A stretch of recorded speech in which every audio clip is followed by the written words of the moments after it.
Armani suits, Rolex watches, and fancy cars don't make the person. They just mask the insecurity. Yeah. But guess what? Yeah. It's what you learned during the pandemic that's going to catapult you into your career.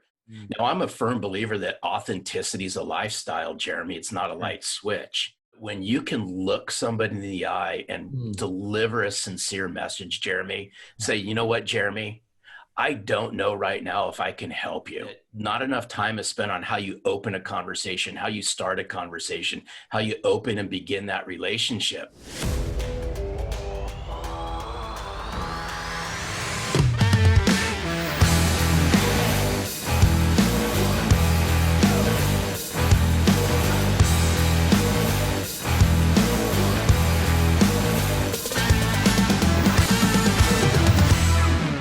All right. So wherever you're at right now, I want you to stop whatever you're doing. Okay. So whether you're driving in the car right now, don't stop driving. But let's say if you're driving in a car to a prospect, okay, you've got an appointment, or let's say you're in your office listening to this right now and you're about to make some calls, some cold calls, or maybe calls to existing prospects, or maybe you're at the gym looking at your calendar today of what you're going to do with the people that are booked, or what are you going to do today to really go into that boardroom and present and actually close that deal. Heck, right now, maybe you're doing that on Zoom.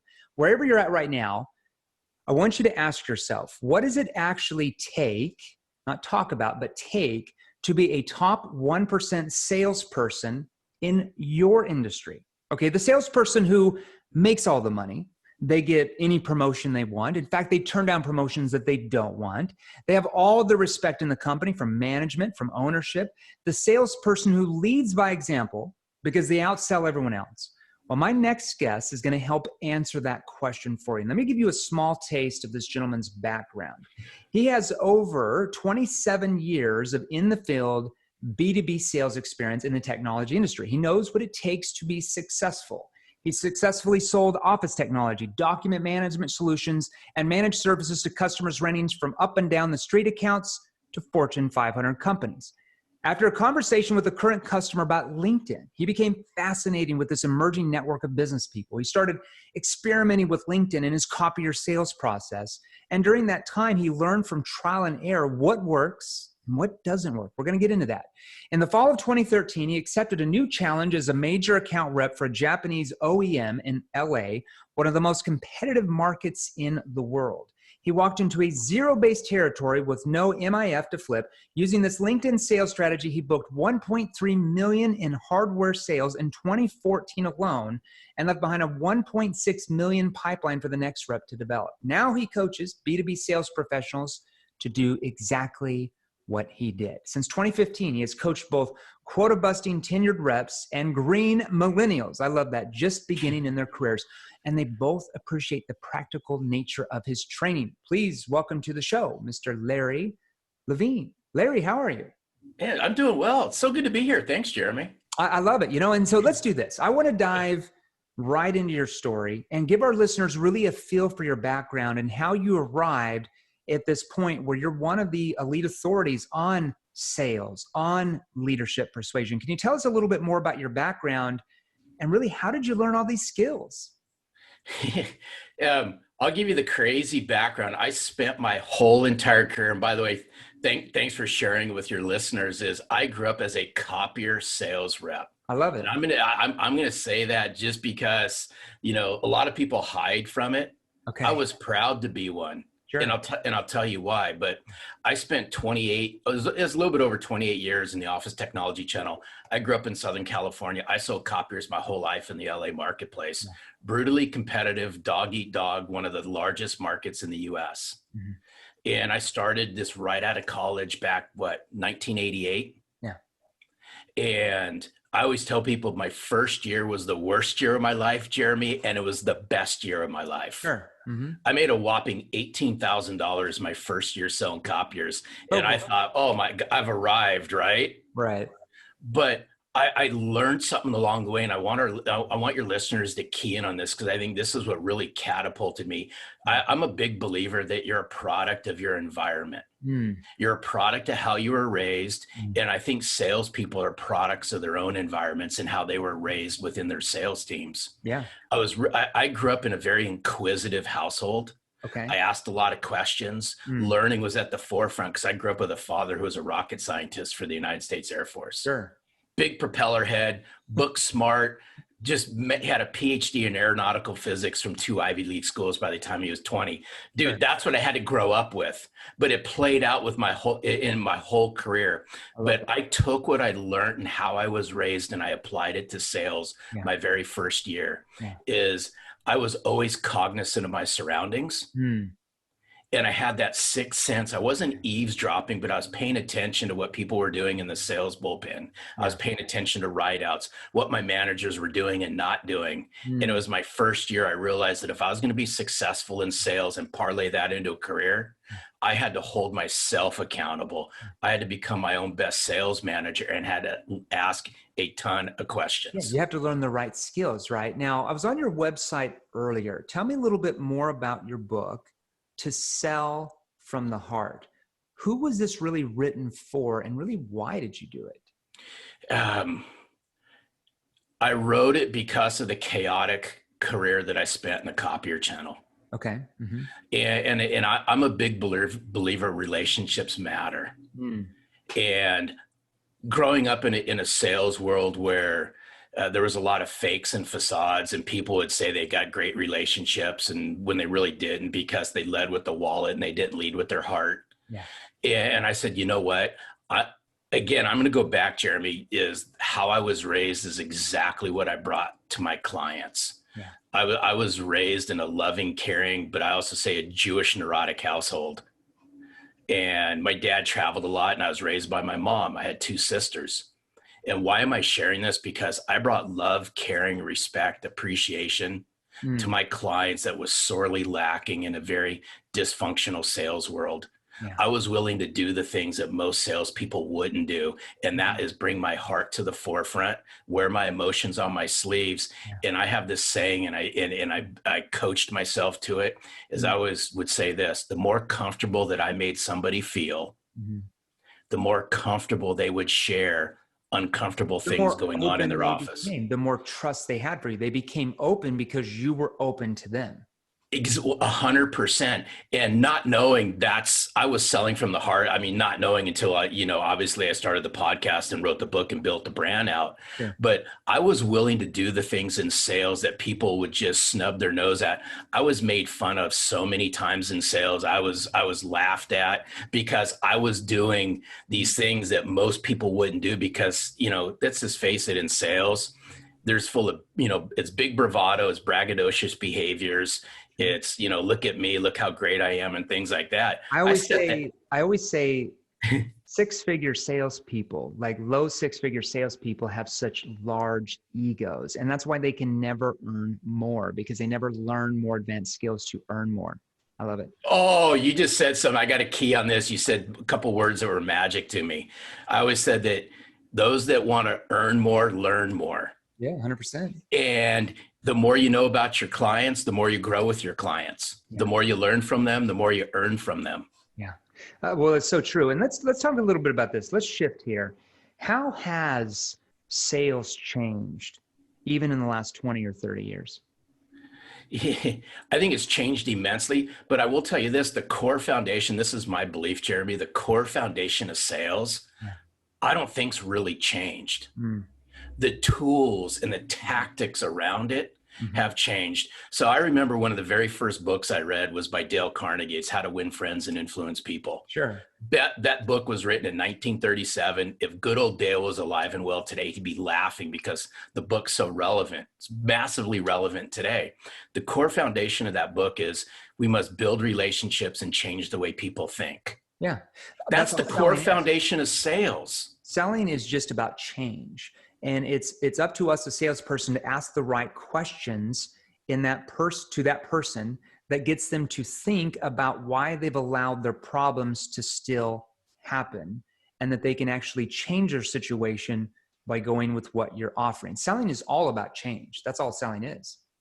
And it's their willingness to change. But here's the big key, and here's what I want sales professionals to really think about, Mhm. is if you really want to engage in great conversation, Yeah. you got to be conversationally competent. You got to be able to ask those great questions. You have to make somebody feel so comfortable that they in turn will engage with you.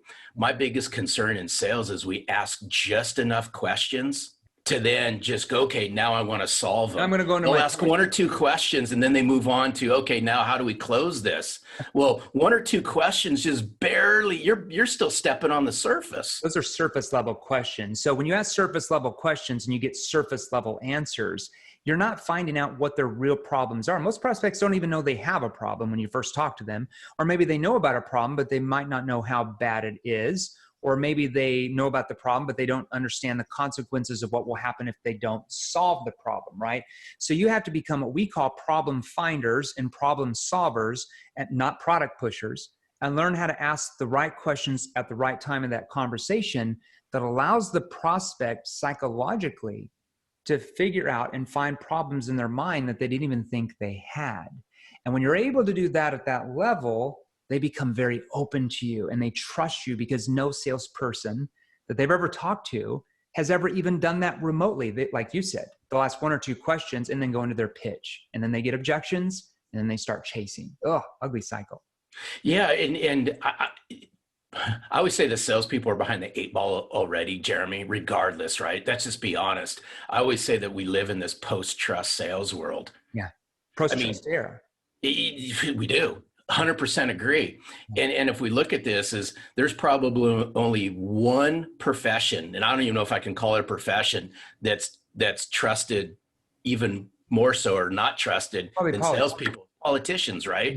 Right. So when we look at this, is we lack trust. Everyone's skeptical about what salespeople have to say, and they think we're full of you know what. So it's those salespeople that come to the forefront with insight, that come to the forefront with education, that come to the forefront with, here, I'm here to help you do better business. I care about you. Yeah. All of a sudden, that person's going to go, holy smokes. Yeah, it's almost now like you're not quite sure you can even help them. You know, if somebody says, well, early in the conversation, well, why should I go with you? Well, I'm not quite sure you should yet. And it might be appropriate if I knew a little bit more about kind of what you're using now, just to see if I can even help you in the first place, for example. So it's almost like you're detached from making the sale. And like you said, you're more focused on whether or not you can solve their problems. Yeah, but you just keyed in on something, is how many salespeople, and I think there's a lot of salespeople out there today that just lack confidence in being able to deliver that, because what you said was just so spot on, is how many people will say, I don't know enough information right now to know if I can help you, as opposed to they hear a few things and they go into the pitch. You don't know if you can help. You don't know the conversation. You don't even know what their challenges are or their problems. More importantly, you don't know what the root cause of those are and how it's affecting them, right? Like, what's not just what their why is, but what's behind the why. When you learn how to ask the right questions to get behind their why, that's when you'll make unlimited income as a sales professional. Now, I want to talk about your book, because I love this book. Wanted to ask you, what specific knowledge and skills will readers gain from really going through your book, and how will it help them? I think the biggest thing they're going to learn, first and foremost, is how to get in touch with themselves. Yeah. And I'm going to allow me to peel this back. Is I believe, I mean, if we go through what we've gone through, right, for a vast majority of 2020, you're going to hear words like genuine, authentic, loving, caring. Those words are near and dear to me, and they've been just placed up onto the forefront. Yeah. Well, when I decided to bring selling from the heart to the forefront and write selling from the heart, I go, you know what? I'm going to push the envelope, and I'm going to push the message in a way that I believe hasn't been pushed in a while. If I'm going to push it in a way that says, hey, listen, if you want to become the sales professional that I know everyone can become, you got to work on yourself, and you got to do the inner work. You used the word why just a few minutes ago. You got to unpack your why. Mm. Now, I'm a firm believer that authenticity is a lifestyle, Jeremy. It's not a Yeah. light switch. Yeah. So when I wrote Selling from the Heart, I said, hey, you know what? You're going to do the tough stuff first. Hmm. You're going to do the inner work. And I always say the inner heart work, HEART, the inner heart work is the hardest work that we'll do. Mm. You want to become the best sales professional you can become, work on yourself, hold yourself to a high degree of accountability, Yeah. and bring authenticity, sincerity, substance to the forefront. And that's the whole premise behind the book. Is they're going to unpack this. The last half of the book is to apply all the sales skills of what it means to be an authentic sales professional. Well, you have to work on being human. That's really you're humanizing the sales process. Whereas most sales training is so old school that it actually works against human behavior, okay? By what you're saying, more importantly, what questions you're asking, the surface level logical based questions, all you're gonna get back is surface level logical answers. And do people buy on logic or emotion? As you know, they buy 100% on emotion. Yeah. Brain studies prove that, okay? So you have to learn how to humanize the sales process. That's what I love about your book. Now, let's talk about this. What are some modern myths about how to approach buyers and close the sale that you're teaching in this book as well? Love to know those. I think the biggest thing is this is going to go against what some people may think, and that's okay. That's what I want. But I'm a firm believer. We gotta lay off all the one-liners. We gotta lay off all the scripted stuff. I'm a big believer in scripts, but scripts form the foundation. Sure. But we hide behind all this. What are the catchy words and all that we need to use? Yeah. I remember this goes back, 15, 16 years ago. One of my very first business coaches, and I'll tell you, and this sets this up. I was deathly afraid to prospect, believe it or not. As a sales professional, I was petrified to prospect until my business coach said, "How are you opening conversations?" Sure. He goes, "Do you have any problems opening conversations with your buddies, your friends, your family?" I said, "No." He goes, treat people that you don't know, that you've never met, just the same way. It forever changed the way I do things. Because you're going to lack confidence if you don't know what to say, or more importantly, ask when the prospect picks up the phone. That's going to trigger that person to want to engage with you, to become curious enough about what you're doing to even want to engage in that conversation. It doesn't matter how many motivational CDs you listen to or how many times you get pumped up in the morning. That all slaps you in the face when you don't know what to say or ask when they actually answer the phone. No. So what I did, and you use the word humanize, I rehumanized myself as a salesperson. Heck, they already know they're getting a sales call, for goodness sakes, right? You're a salesperson picking up the phone to set up a meeting, set up another conversation. They already know it. It's the sixth sense. Yeah. So what I would do, one of the big things is I just humanize it. I just opened up just regular conversations. I'm a big believer in this, that not enough time is spent on how you open a conversation, how you start a conversation, how you open and begin that relationship. Yeah. But if you do that in a salesy, non-humanistic fashion, y'all are going to get what you get. You sound like a telemarketer reading a script, right? Exactly. So the sale is not won at the end with, flashy key closing statements, or do you want the red one or the blue one or the puppy dog close? No. The sale is won or lost really at hello, right? Because if you're, "Hi, my name is, I'm with XYZ company, and the reason why I called you today is," click, "not interested. We already have that. Call me back in a month." So you have to learn how to humanize that process like you've done. And that's what I love about the book. Now, let me ask you this. What are a few questions, even one question that, because we get very tactical on these podcasts. I don't just like talking about theory and motivation. Sure. That's great. But salespeople want to know, what do I do X, Y, Z? What are a few questions that a rep can ask to help build urgency in the sale to prevent them from stalling? Yeah, what you said in the beginning is uncovering problems, right? Yeah. I'm a big believer. This is one of my most favorite questions that I always ask is, let's just think of things in quarters, right? Yeah. Hey, I'll just use you as an example. Sure. Hey, Jeremy, in looking out, right? And looking out over the next quarter, or in looking back over the last 90 days, what have been some of the issues and challenges that have prevented you from doing better business? As we look into the next quarter, what are 2 or 3 things that you need to remove off your plate? Yeah. And when they give you those 2 or 3 things, what do you ask? uh, then the next thing, so say there are issues and challenges, right? Yeah. Yeah. So I'd say, hey, Jeremy, why do you think those two or three issues are existing? Yeah. What's causing those? Yeah. And then Jeremy's gonna say whatever he's gonna say, and then I'd come back and say, well, Jeremy, why do you think that's happening? Yeah.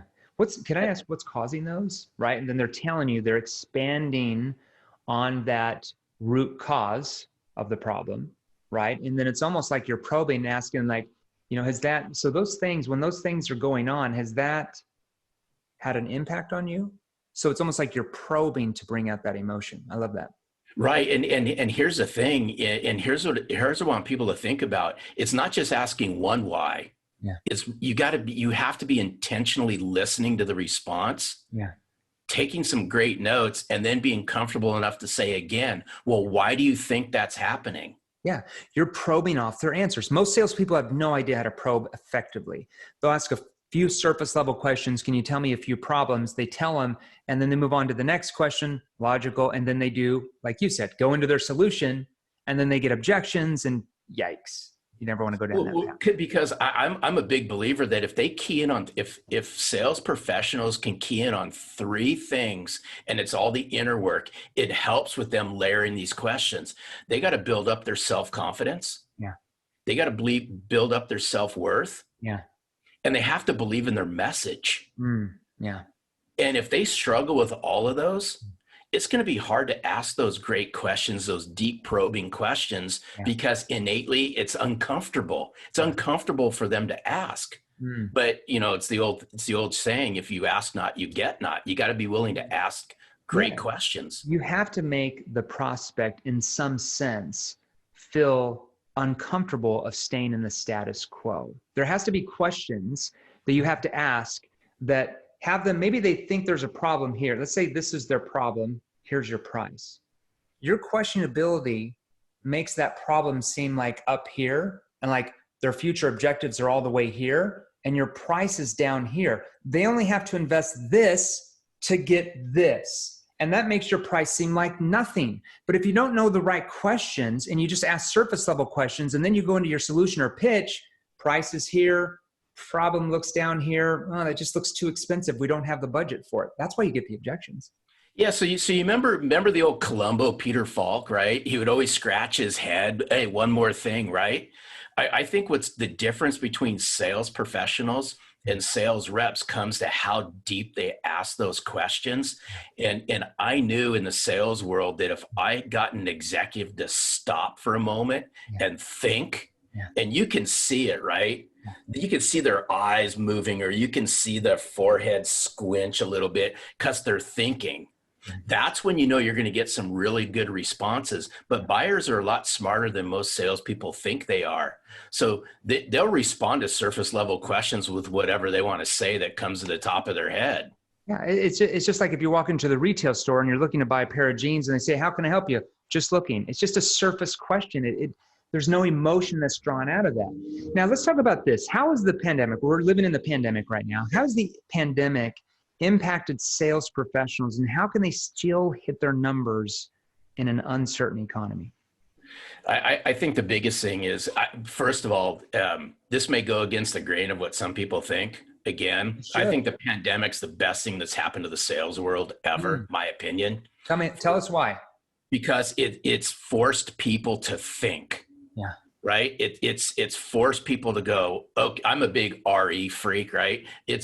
And when I say RE now, you'll understand here in a second, it's given the sales world the ability to re-educate themselves, re-engage, recreate, reinvent themselves. I like those that. forward-thinking sales reps, professionals that are out there. Yeah. But here, conversely, the pandemic's opened a can of you-know-what to the sales world going, you know what? Maybe I wasn't as good as I thought I was, right? Maybe the relationships with my clients weren't at the level they were. And now combat this is here's the biggest thing is, I'm going to tell salespeople right now, we're going to soon bust through what we've been going through, and we're going to have what's called a post-virus sales world. Yeah. But guess what? Yeah. is what you learned during the pandemic that's going to catapult you into your career. But if you all think you're going to wait, right, and as this thing pans out and you're going to go back to the way it was, you're sorely missing the point, because the way it was is not the way that it will be. So it's the big, and I think the other thing is what it's caused a lot of salespeople and individuals throughout the whole world to really get in tune with is themselves. Yeah. What can I get reacquainted with myself? Yeah. And can I get reacquainted with my clients? And Yeah. what are the skills that I need to do moving forward to take the best of what got me to where I'm at and blend it with some hybrid approach to how I future-proof my sales career? Well, and it's, you said it so authentically. It's easy to get lazy in selling in times of economic expansion, right? Where it's easier to sell, like we've had the last 4, 5, 6 years. But in times of economic contraction, like we're going through right now, and who knows for how long, every shortcoming of the sales that the salesperson has in their sales ability will only be magnified, like you said, and will result in lost sales for them and their company. So if you don't put your head to the floor and learn the right skills, you're just going to get passed by in today's world 100% of the time. Let's talk about authenticity, though. Authenticity and empathy, like you talk about in your book, are the new trust builders in sales. I 100% agree with that. We call them trusted authorities rather than, just another salesperson who's trying to stuff their solution down their throat. How do you see this providing salespeople competitive advantage in our day, though? I think the biggest thing is it goes back, it's a lifestyle, right? I'm a big believer in this, Jeremy. Everybody is authentic. I have no PhD. Let me preface this. I have no PhD in psychology, none in human behavior. I don't even have a master's in it. I earned my PhD from getting the crap kicked out of me selling copiers. Trial and error. Right? But when I say, authenticity and all that, we're all authentic. It's the decisions we make and it's the lifestyle we choose to lead. Yeah. That's the big difference. All you got to do, and I'm going to flip this. All salespeople, I'm going to give salespeople a tip who are listening. Yeah. If you ever want to know what your clients are thinking, go ask them. Yeah. Go ask them, what do they want in a sales professional? And I'm going to promise you this, your clients are going to say, I want somebody who's real, genuine, sincere, who's authentic and all that. And to me, people smell it. People smell sincerity. People smell business substance instantaneously, but conversely, they smell the fakes, the facades, and the empty suits just as fast. Yeah. So, what's that? I totally agree with you. I mean, as a good mentor of mine once taught me, is you have to stop acting like a seller and start thinking like a buyer. That's exactly what you said, 100%. Yeah, I remember my very first business coach, he gave me some simple advice. It's so simple, it's actually hilarious. Yeah. Quit acting like a salesperson.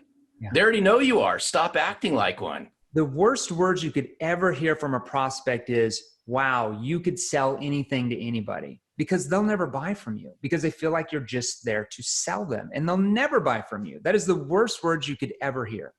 Now, here, I'm going to play off this. Wow. When's the last time a salesperson has finished a conversation with a client or a future client and they looked him in the eye and say, wow, that was one of the best conversations I've ever had? Only the elite 1%. There you go. That level. There you go. That's where it's at. Now, all right. So here's what I want to ask you. What's one of the most important questions that every salesperson should be asking their prospect? How can I help you do better business? What can I provide to you? What resources can I lend to you to help you do better business? What does that question do psychologically to the buyer when you ask them that? I believe it shows them that you're walking in their shoes. Yeah. And it's how you deliver it. And there might be various questions that some people might go, hey, Larry, you know what? I got better ones than that. Fine, right? So I don't think there's the one silver bullet, one question to ask. Mm-hmm.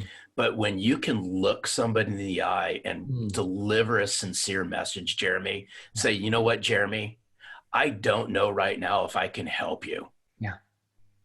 But Through our conversations, we're going to unpack this. I'm here to help you do better business, whether that be today, whether that be tomorrow, whether that be into next year. When you can deliver that message, look somebody in the eye with clarity, with conviction, and you can be real concise. Say, you know, I'm here to help, and walk a day in the life of their shoes and deliver it, not through the salesperson's eyes, but through their eyes.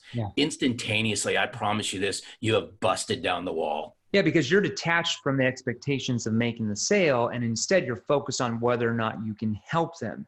And because of that, they become open to you because you're open to them. And that's where trust is built. They don't have that trust with other salespeople that don't do that. What does it mean to be an empty suit? Tell us what that means. Oh, so this is all a chapter 10 of Selling from the Heart. Yeah. I laughed my backside writing this whole chapter because unfortunately there's a lot of empty suits out there. I agree. And I'm a big believer in this. I go, Armani suits, Rolex watches, and fancy cars don't make the person. They just mask the insecurity, my opinion. Yeah. So what's it mean to be an empty suit? If you fail to educate your clients and your marketplace or your future clients, if you fail to engage with them, if you fail to serve up the best version of yourself, if you fail to incite them into conversation, if you fail to serve them, if you fail to uncover all the avenues that you can possibly help them to do better business, even if you can't directly help them, that's an empty suit. An empty suit is leading with your wallet and not your heart. An empty suit is just spews product knowledge and sprays canned pitches and you know what's. That to me, that's an empty suit. The love them and leave them salespeople who are kings and queens until the sale's written. The minute the sale's written, they turn into frogs. That's an empty suit. Yeah, I love that. And it's so true. And those are the salespeople that are always broke, jumping around from job to job, blaming their sales ability on the product, which has nothing to do with it. It has everything to do with their sales ability and knowing the right skills to communicate to today's cautious, skeptical buyers. You hit it right on the head. Man, I can't thank you enough for being on the show with us today. Do you have any final thoughts or advice for our listeners? Yeah, I would say this.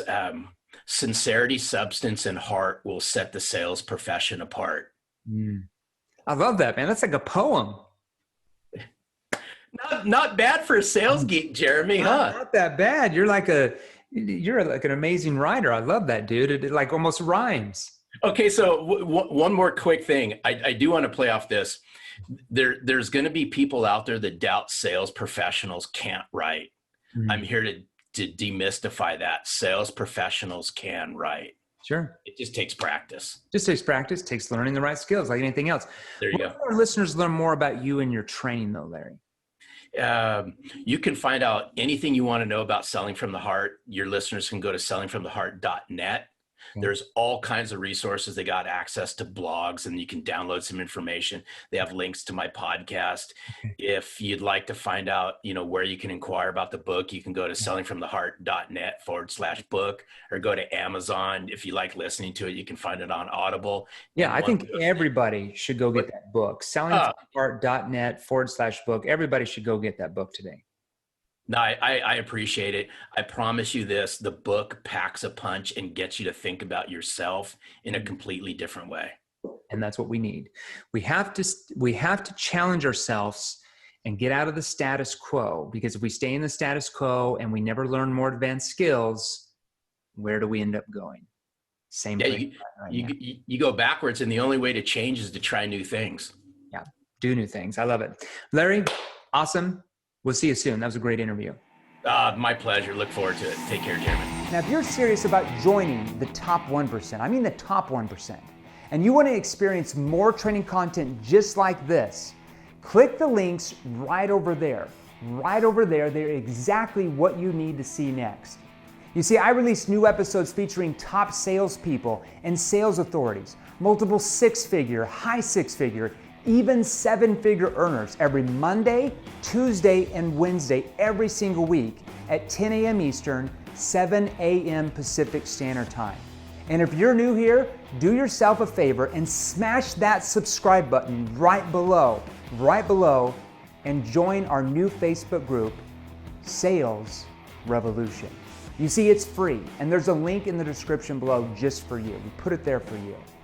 Finally, I make posts on Facebook and Instagram each and every day with more tips and training, so be sure and follow me and turn on your notifications.